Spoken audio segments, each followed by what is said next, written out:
بچے ہیں ان کو مار رہا ہے، جو کلیکٹیو پنشمنٹس ہو رہی ہیں، ان سب یہ چیزیں جو انلیگل چیزیں جو ہندوستان کی ایک مودی حکومت ہے وہ کر رہی ہے، اس کے خلاف ہم نے پریشر بلڈ کرنا ہے، وہ ہم کر رہے ہیں یونائٹڈ نیشنز میں۔ جو تیسرا موضوع ہے وہ یہ ہے کہ کشمیری عوام کا جو جذبہ ہے اس کو ہم نے زندہ رکھنا ہے، ان کو ہم نے سپورٹ دکھانی ہے، اور پاکستان نے یہ ظاہر کرنا ہے کہ ہم جو ان کا جو لیگل سٹرگل ہے، جو ان کی جو جد و جہد ہے، اس کو ہم چھوڑیں گے نہیں، ان کی حمایت ہم کرتے رہیں گے۔ اور اس لیے بھی بہت ضروری ہے کہ پاکستان کو یہ واضح کرنا چاہیے کہ یہ کشمیری جو سٹرگل ہے وہ ہمارا سٹرگل ہے، اور کشمیری عوام کے ساتھ ہم ہر بات کھڑے رہیں گے۔ میر صاحب یہ بتائیے کہ امریکہ میں آنے والی نئی حکومت میں انڈینز بہت ایکٹیو ہیں، اس سلسلے میں آپ لوگوں کا سفارتی لیول پہ کیا رائے عمل ہوگا، اور آپ یہ لوگ کیا پاکستان کے لیے کچھ دشواریاں پیدا کر سکیں گے؟ جی دیکھیں، اس میں یہ جو رسپانسبلٹی ہے وہ تو ہماری واشنگٹن ایمبسی اس کے اوپر کام کر رہی ہے، اور وہ میرے خیال میں اس کو انٹینسفائی وہ کریں گے۔ صرف میں یہ کہنا چاہتا ہوں کہ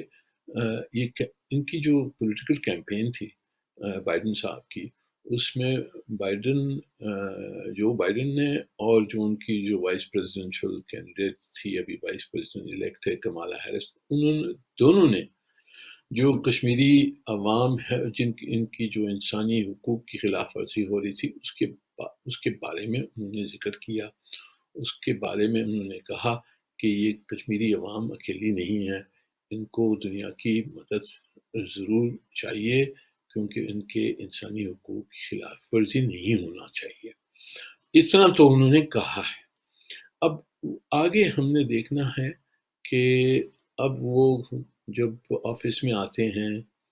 اپنی خود کی پالیسیز جاری کرتے ہیں، تو وہ یہ جو پوزیشنز انہوں نے پچھلی لی تھی،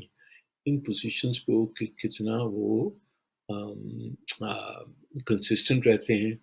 اور اس کو کس طرح سے وہ پالیسی میں دراز کرتے ہیں۔ ہماری کوشش تو ضرور ہوگی کہ بائیڈن حکومت کو ہم نے کنونس کرنا ہے کہ جی کشمیری جو انسانی حقوق کی خلاف ورزی ہو رہی ہے اس پہ آپ چپ نہیں رہ سکتے ہیں، امریکہ چپ نہیں رہ سکتا ہے، اور جو ان کی حمایت انہوں نے کرنی ہے اور کرنا چاہیے، کیونکہ ان کی خود کی جو ویلیوز ہیں، ہیومن رائٹس کی ویلیوز ہیں وغیرہ، اس کے تحت انہوں نے یہ وہ نہیں برداشت کرنا چاہیے جو ہندوستان کر رہا ہے مقبوضہ کشمیر میں۔ صحیح فرمایا آپ نے، لیکن یہ بتائیں کہ پاکستان کی جو اس وقت سیاسی صورتحال ہے، اندرونی خاص طور پہ، وہ اس کشمیر کو اس کو کیسے نقصان پہنچا سکتی ہے؟ جی دیکھیں، اندرونی حالات تو جو بھی ہر ملک کی مشکلات ہوتی ہیں، ہماری جو آج کل سب میں زیادہ مشکلات ہیں وہ اکنامک ہیں۔ جو پولیٹیکل مسئلے ہیں وہ ڈیموکریسی میں تو ہوتے رہتے ہیں، اور میرے خیال میں اس سے کوئی زیادہ فرق نہیں پڑتا۔ فرق ضرور ہماری جو پالیسی ہے وہ تو کلیئر ہے، جو حکومت کی پالیسی ہے، اور جو حکومت سویلین حکومت کی ملٹری لیڈرشپ کی پالیسی پوری اکائی ہے، اس میں یونائٹڈ فرنٹ ہے، اور بہت یونٹی سے ہم چل رہے ہیں۔ یہ دس از ایکسیپشنل، یہ پچھلے کچھ سالوں میں نہیں ہوا، تو یہ یونائٹڈ پالیسی ہے۔ انشاءاللہ اس کی وجہ سے ہم افیکٹو پالیسی، کیونکہ ہمارے پاس ایک کلیئرٹی ہے کہ ہم نے کرنا کیا ہے، وہ کلیئرٹی پچھلی حکومت میں شاید اتنی نہیں تھی، تو اب کلیئرٹی ہے۔ یہ ہمارا ایڈوانٹیج ہے، اس کو ہم نے استعمال کرنا ہے پوری طرح سے، ایک کنسسٹنٹ کیمپین رکھنا ہے، اور ہماری جو اندرونی ہمارے جتنے ادارے ہیں ہمارا پریس ہے، ہمارا میڈیا ہے، ان سب کی سپورٹ کے ساتھ ہم نے آگے بڑھنا ہے، اور اس کیمپین کو پاکستان کی جو انٹرسٹ ہیں اس کو صحیح طرح سے پروجیکٹ کر کے کنسسٹنٹ کیمپین کر کے ہم نے اپنی انٹرسٹ کو بڑھانا ہے۔ چلو جلدی کریں جی۔ بیسر صاحب یہ بتائیے کہ پاکستان نے کشمیر کاز کو ہر فورم پہ لے کر گیا اور اس کے لیے بھرپور طریقے سے آواز اٹھائی، اور یہ دنیا کے بیشتر فورم پہ ڈسکس بھی ہوا، لیکن اب تک ڈسکس ہی ہو رہا ہے، اس پہ اب تک عمل درآمد کہیں پہ بھی کچھ نہیں ہو پایا، اور اگر کوئی ڈیسیجن لیا گیا یا اس پہ کوئی فیصلہ کیا گیا تو اس پہ عمل درآمد نہیں کیا، اس میں انڈیا کی ہٹ درمی بھی ہو سکتی ہے۔ لیکن آپ کے خیال میں کون سا فورم ایسا ہے جس نے سب سے زیادہ افیکٹولی رول اپنا ادا کیا اس سلسلے میں؟ جی، فورمز تو جہاں بھی ہم اٹھاتے ہیں وہ اس کا ایک خود کی اہمیت ہوتی ہے، اور ایک مختلف فورم میں مختلف قسم کی اہمیت ہوتی ہے۔ سیکیورٹی کونسل تو سب میں بڑا اور سب میں پاورفل ادارہ ہے، اور وہاں 3 مرتبہ جو کشمیر کا مسئلہ ہم نے ریز کیا ہے، اس کی اہمیت کافی ہے، اور دنیا ہندوستان کو وہ سب میں زیادہ میرے خیال میں پریشر آتا ہے جب یہ مسئلہ سیکیورٹی کونسل کے سامنے آ گیا ہے اور انٹرنیشنلائز ہو گیا ہے، کیونکہ اس کی جو کنٹینشن ہے کہ یہ ہمارا اندرونی معاملہ ہے، یہ اس سے ایروڈ ہوتا ہے، اس پوزیشن پہ واپس دنیا آ گئی ہے کہ یہ انٹرنیشنل مسئلہ ہے، انٹرنیشنل ڈسپیوٹ ہے، جس کو حل کرنا چاہیے انٹرنیشنل کمیونٹی نے۔ تو یہ سب میں اہم ادارہ ہے، اور یہاں ہماری فوکس بھی ہے کافی۔ جو دوسرا ادارہ ہے وہ ہیومن رائٹس کونسل ہے، اور ہیومن رائٹس کونسل میں بھی ہم نے ہر سیشن میں یہ ہم نے ریز کیا اس کو۔ High commissioner for human rights نے رپورٹیں درج کی ہیں، کوئی 18 اسپیشل راپورٹرز ہیں ہیومن رائٹس کونسل کی، جس پہ ڈس اپیئرنسز پہ، ایکسٹرا جوڈیشل کلنگز پر، ٹارچر پر، یہ انہوں نے جوائنٹ اسٹیٹمنٹس 2 جوائنٹ اسٹیٹمنٹس نکالی ہیں expressing concern about human rights violations مقبوضہ کشمیر میں۔ یہ کافی اہم جوائنٹ اسٹیٹمنٹس تھیں، جس میں انہوں نے سوال پوچھے، ایک اسپیشل راپورٹر نے ہندوستان سے سوال پوچھے کہ آپ کیا کر رہے ہیں، ہمیں انفارمیشن دیں، آپ جواب دیں، ہمیں آپ انویسٹیگیشن کرنے دیں اس کے اوپر۔ یہ بھی ہیومن رائٹس کونسل بھی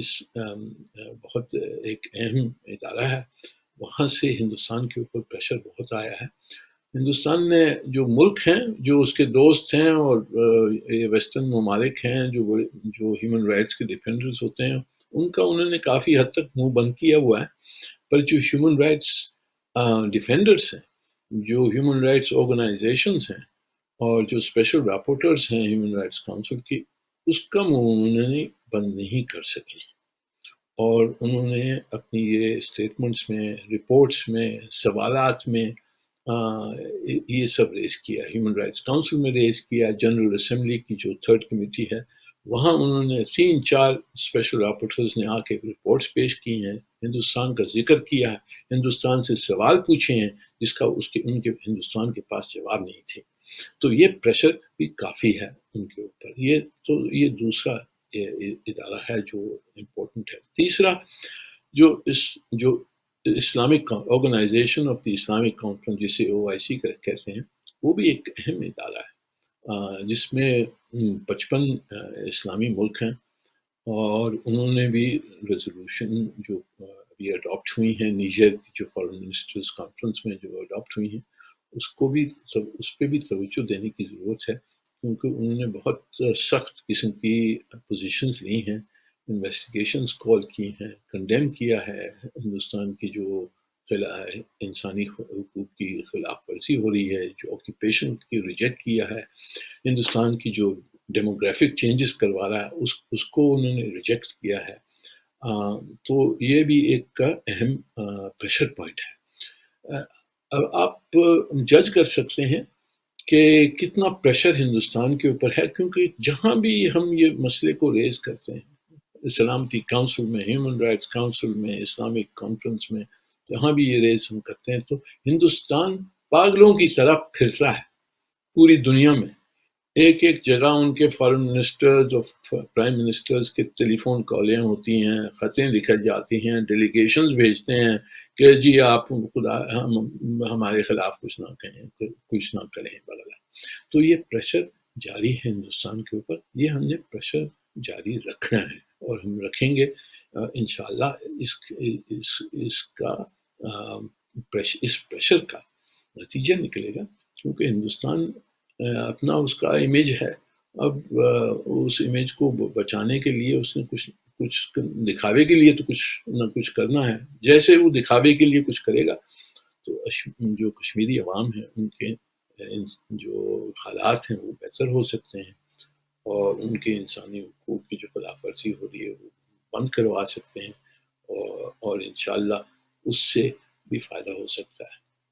میرا آپ سے آخری سوال یہ ہے کہ پاکستانی امریکن امریکہ میں رہتے ہوئے کیسے کشمیر کاز کو سپورٹ کر سکتے ہیں؟ جی، جو پاکستانی امریکن کمیونٹی ہے وہ کافی اہم رول پلے کر سکتی ہے۔ آپ جیسے جانتے ہیں کہ ہندوستانی نے اپنے آپ کو آرگنائز کیا ہوا ہے، لابینگ کرتے ہیں وغیرہ۔ سب میں جو زیادہ میرے خیال میں ضرورت ہے وہ یہ ہے کہ ایک ایکٹیویٹی ہونی چاہیے، آرگنائز قسم کی ایکٹیویٹی ہونی چاہیے ہر شہر میں، ہر کاؤنٹی میں،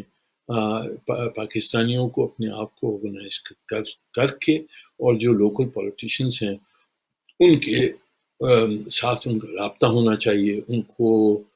جو ہماری جو نیشنل پوزیشنز ہیں کشمیر کے اوپر دوسرے مسئلوں پہ وہ پروجیکٹ کرنا چاہیے، ان کو پریس کرنا چاہیے کہ جی ہماری جو پاکستان کی جو ویوز ہیں، پوزیشنز ہیں، اس کو بھی دیکھا جائے، جو صرف ہندوستان کی پوزیشنز کو وہ نہ دیکھیں۔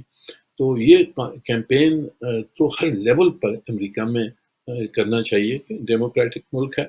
تو یہاں اس ڈیموکریسی کے تحت ہی ہم ان کو پریشر کر سکتے ہیں، ہم ان کی جو پوزیشنز ہیں اس کو بدلا سکتے ہیں۔ تو جو ہماری پاکستانی کمیونٹی ہے، کشمیری ڈائسپورا ہے، ان دونوں نے ساتھ کام کر کے ہماری positions every level, county level پر، اسٹیٹ لیول پر، فیڈرل لیول پر، یو ایس کانگریس میں، تھنک ٹینکس میں، یونیورسٹیز میں، اخبارات میں،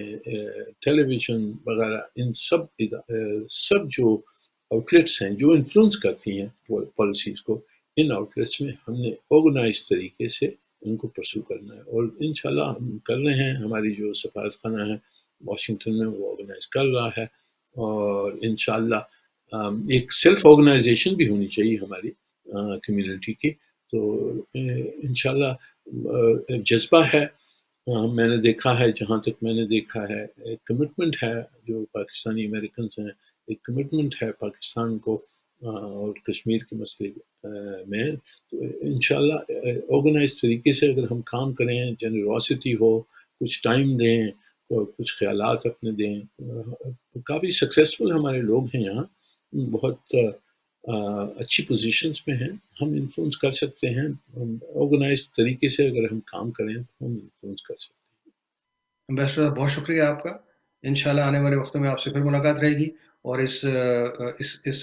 حوالے سے مزید بات چیت کریں گے۔ بہت شکریہ، تھینک یو۔ مہربانی، تھینک یو۔ یہاں ہم لیں گے ایک چھوٹی سی بریک۔